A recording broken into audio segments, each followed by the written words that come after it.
Blue Origin's continuous failures will finally be exposed today. Jeff Bezos, the company's founder, had the ambition to transport humans to the moon and probably dominate it. But after the company faced severe failures that became very consistent, Jeff at some point got confused about where the company is heading. He may have lost focus and decided to step down as CEO and hand over to Andy Jassy. The question now is Jeff Bezos giving up on landing the New Glenn rocket on the moon? Bezos has been mute on activities that are going on in Blue Origin, contrary to how Elon behaves towards SpaceX. Is Jeff Bezos escaping from all the challenges in Blue Origin? Today, we will reveal many secrets running up in Blue Origin, which is hidden from the public. It may also be why Blue Origin keeps operating sluggishly on launching rockets into space. Stick around to find out what has been running under the carpet in Blue Origin, which has lingered to the company's source of failures. Blue Origin has been cold for some time now, and a whistleblower has finally revealed what is happening in Blue Origin that is almost making it melt down, and soon the company may file for bankruptcy. Alexandra Abrams worked on Blue Origin's communications team for 2.5 years. At one point, she was sure she would spend her whole life working for Jeff Bezos' space company, that she considered tattooing its feather logo on her body. However, she is now a whistleblower, exposing what she and others claim is a toxic culture within Blue Origin. She once wrote a critical essay with 20 other anonymous current and former Blue Origin employees, which has already been published. The authors allege a workplace that tolerated sexism among a clique of senior leaders close to Bezos and cut corners in a race to meet deadlines and beat rival space entrepreneurs, demoralizing employees and jeopardizing the project's safety. She claims that while the company's engineers worked hard to deliver the best products, senior leaders tasked them to do too much, too quickly, and with a few workers to achieve their goals. When the first human flight came out, I saw Blue Origin saying safety was their top mission. From what I know, that was not the case. Abrams says. Blue Origin says that Abrams was fired after being warned over and over again about problems with federal export control rules. She thinks the company is talking about an attempt to make an internal app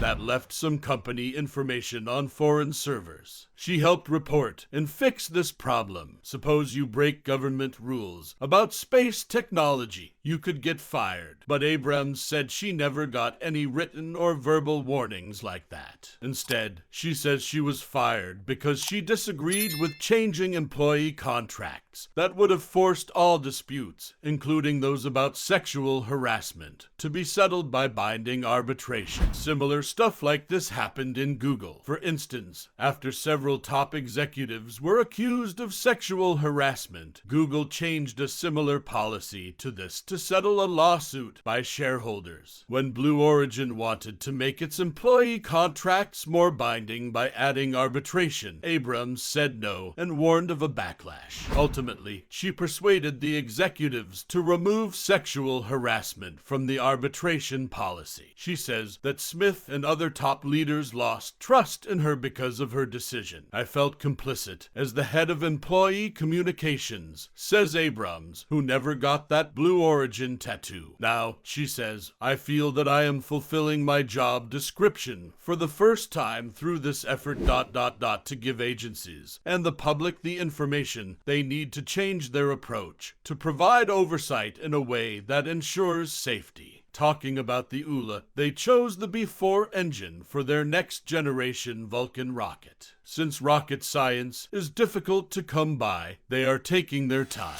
One of the most critical ways that SpaceX and Blue Origin are different is by using various testing plans. SpaceX uses rapid iterative testing, which means they build it, test it until it breaks, look at what went wrong, fix it, and try it again, much like software engineering. On the other hand, Blue Origin tests everything. First, they build the whole thing and then try it all at at once. Rapid iterative testing gives you results much faster, but costs a lot more. On the other hand, all-up testing takes longer, but it's more cost-effective. The way Elon Musk and Jeff Bezos think is also very different. Elon doesn't care if he gets bad publicity or gets in trouble for saying what many would not like. Have a thought about when he said that anyone that has a blue make on Twitter will have to pay $8 per month to sustain the account, since he is now the CEO of Twitter. He can also joke about his rockets exploding, and that's quite opposite to how Jeff does his stuff. He cares a lot more about the image of his company, and he is more of a classic businessman than a rocket engineer. The main engineer for Blue Origin's failed lunar lander program has moved on to work for a competitor, SpaceX Aurora. He worked for Blue Origin for more than 2 years. Blue Origin will go bankrupt because it has lost its best employees to competitors like SpaceX and Boeing, which is a massive setback for Bezos and his company. Jeff Bezos is currently the world's 4th richest man with a net worth of $166.8 billion.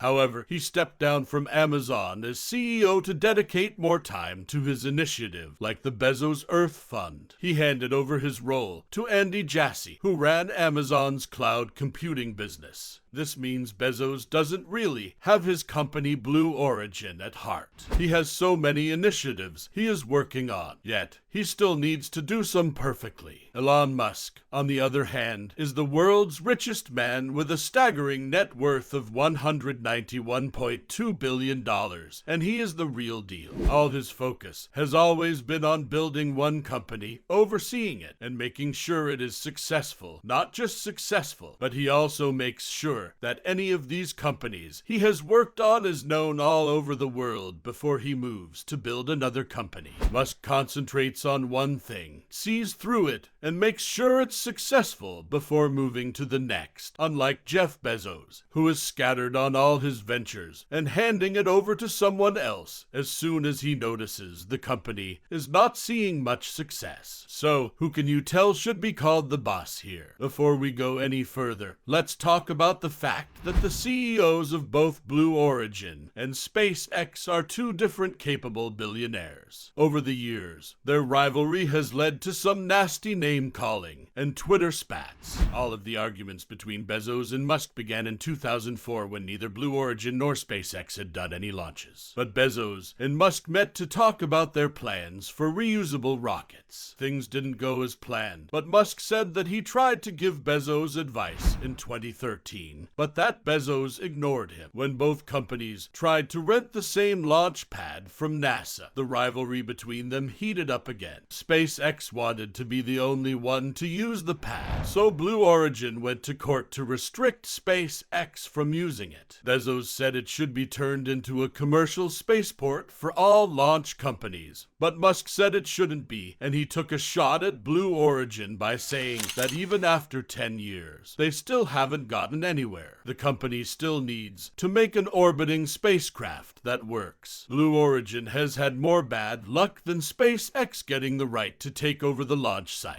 NASA did not give Blue Origin the contract to build the lunar lander that would take astronauts to the moon's surface in 2024. Bezos disagreed with the decisions, so he filed a complaint accusing NASA of changing bidding rules. Musk slammed Bezos with a 50-page protest and a tweet that said, "Can't get it up to orbit," which was very funny yet annoying when comparing how happy employees are with Blue Origin's leadership to how happy they are with the leadership of other large space companies like SpaceX and Boeing. Employee evaluations on the job site Glassdoor often mention being unhappy with executive management and a slow bureaucratic structure at Blue Origin. The most exciting drama is that some of Blue Origin's previous employees went to work for competitors like SpaceX, Virgin Galactic, and other top firms in the space industry. In April, it was announced that SpaceX was the only winner of NASA's Human Landing System program, winning a $2.9 billion contract. asked. Blue Origin protested, but the Government Accountability Office turned down the space company's complaint about NASA's decision. Since Blue Origin is losing its best employees to NASA and one of its biggest competitors, SpaceX, will all these setbacks finally make Blue Origin give up and perhaps file for bankruptcy? Sadly, Blue Origin is shamefully dying. As before failure sinks millions of dollars into the nowhere, click on the video on the screen to know more.